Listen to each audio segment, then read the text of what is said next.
आपका तहे से हम समग्र हमारा एपीओ आपको हार्दिक स्वागत करते हैं। Thank you.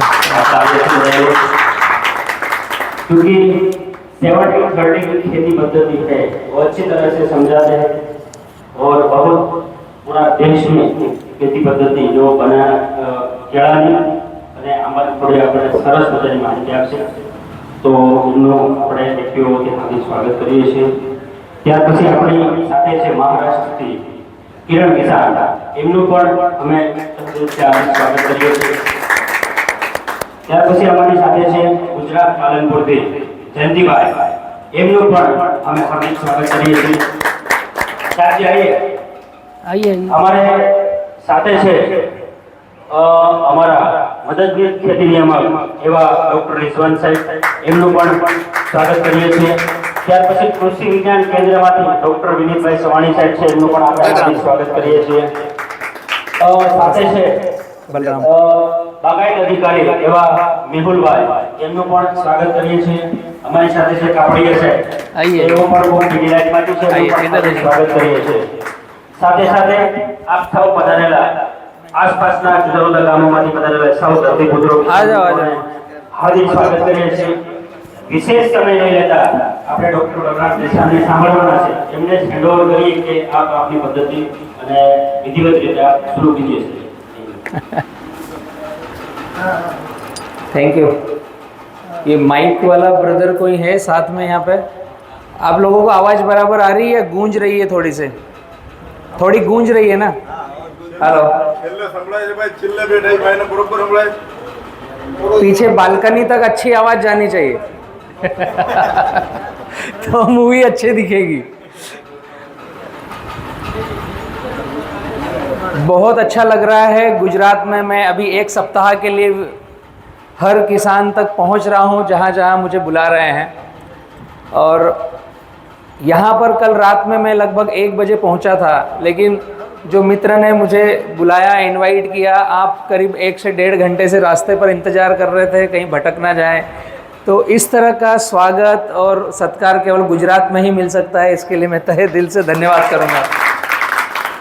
मेरा नाम बलराम किसान है, मैं बड़वानी मध्य प्रदेश से हूँ। आपके यहाँ से लगभग 700-800 किलोमीटर होगा मेरा घर। आप ही के जैसे पहले मैं सीखने का काम करता था, थोड़ा सा सीख गया तो कुछ जो है अंदर वो बांटने की इच्छा है, इसलिए बांट भी रहा हूँ। छोटा सा प्रोग्राम है किसान पाठशाला।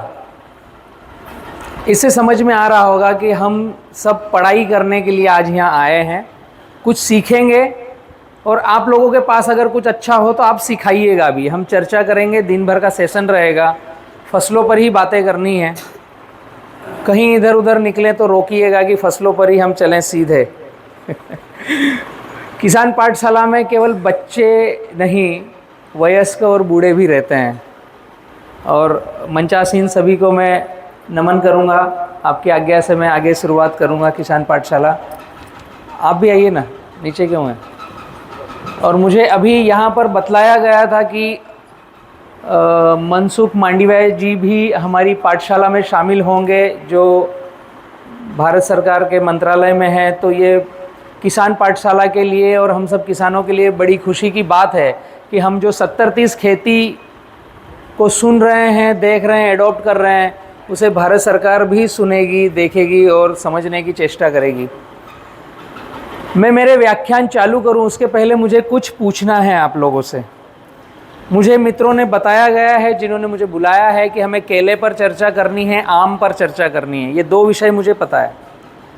बट मेरी कुछ भी चर्चा चालू हो उसके पहले मैं समझना चाहूँगा कि आप कौन सी खेती कर रहे हैं और उस खेती में मेजर समस्या क्या है, प्रॉब्लम क्या है, ताकि मैं मेरे विचार रखते हुए आप लोगों की यहाँ क्षेत्रीय प्रॉब्लम को भी हो सका अगर मेरे पास इलाज होगा तो मैं बतला के जाऊँगा।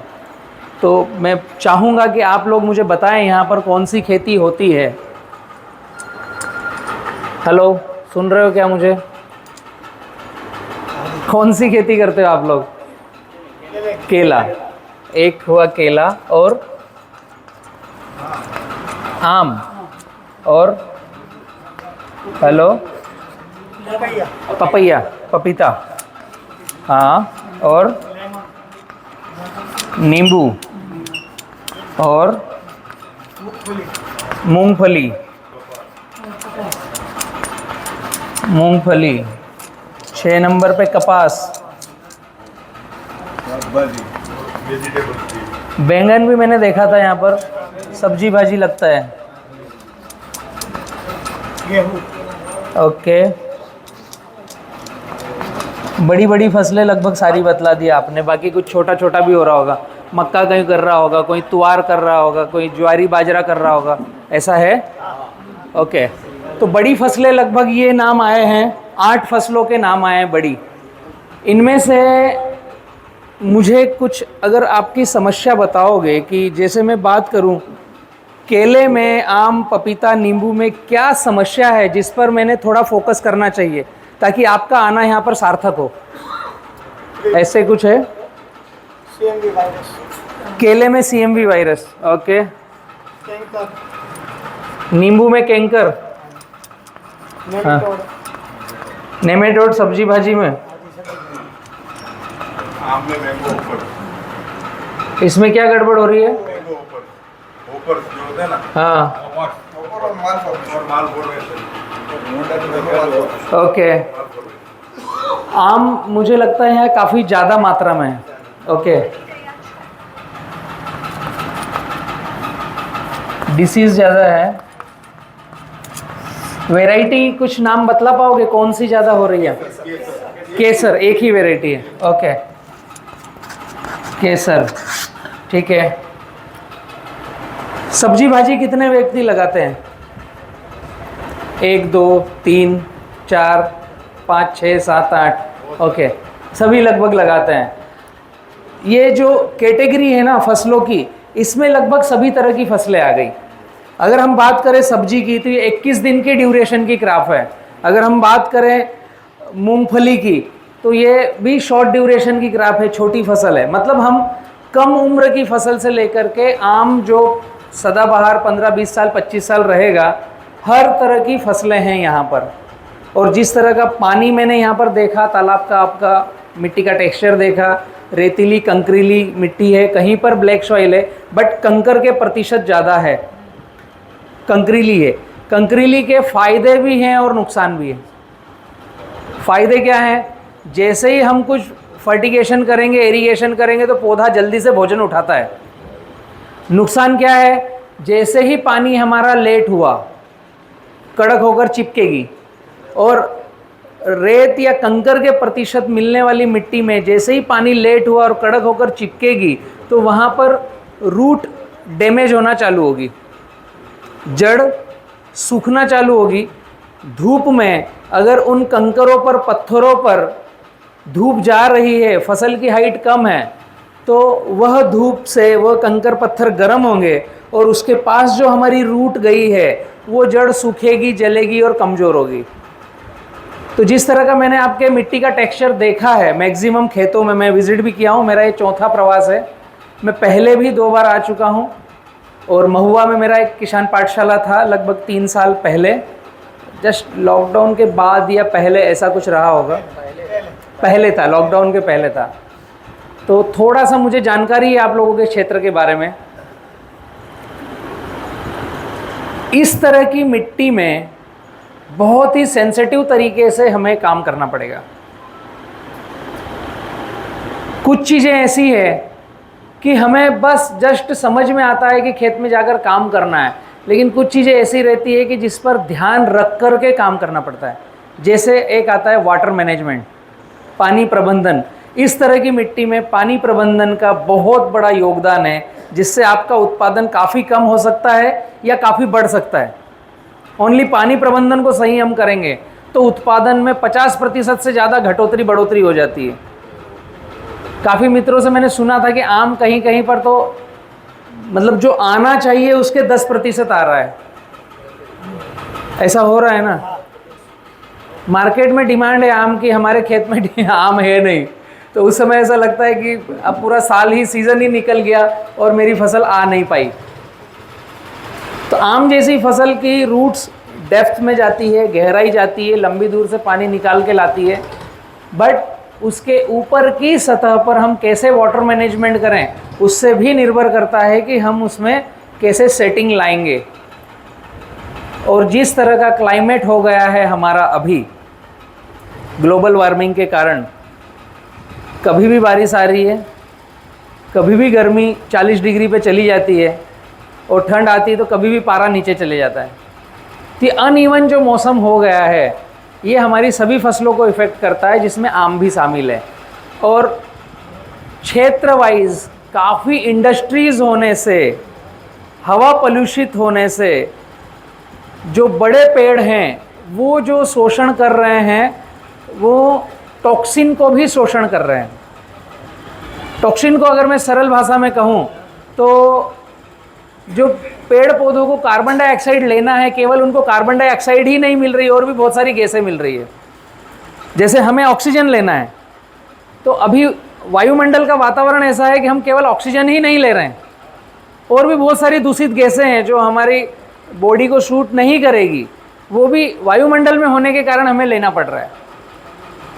तो आम जैसे जो पेड़ हैं, बड़े उम्रदार पेड़ हैं, जो 24 घंटे ज़्यादा मात्रा में श्वसन क्रिया करते हैं और लंबी साइकिल में जीते हैं, इनके शुद्धिकरण के लिए इन पर स्प्रे के प्रयोग भी करना पड़ेंगे।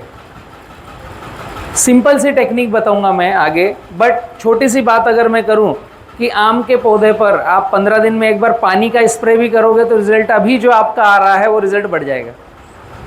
सिंपल सी टेक्निक है कि उसके पत्ते के पोर्स को, रोम छिद्र को आपने नहला दिया, उस पत्ते को धो दिया। इस तरह की छोटी छोटी सी टिप्स है जिन पर हम आगे बात करेंगे। पपीता, नींबू, मूंगफली। मूंगफली एक ऐसी फसल है जिसमें जड़ों में ढीलापन चाहिए।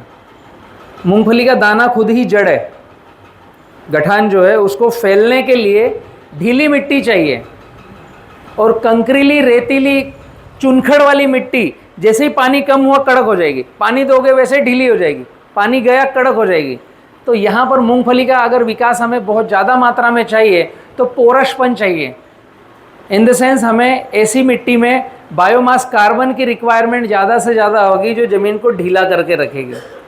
काफ़ी मित्रों ने मुझे बताया है कि वो यहाँ फसलों को यहीं कहीं पीस रहे हैं, रोटर कर रहे हैं, तो वो एक अच्छी बात है। CMV वायरस जो केले में समस्या है, इसको मैं आगे चरण में पूरा कंप्लीट लूँगा, अगर आप मुझे लंबा समय झेल पाए।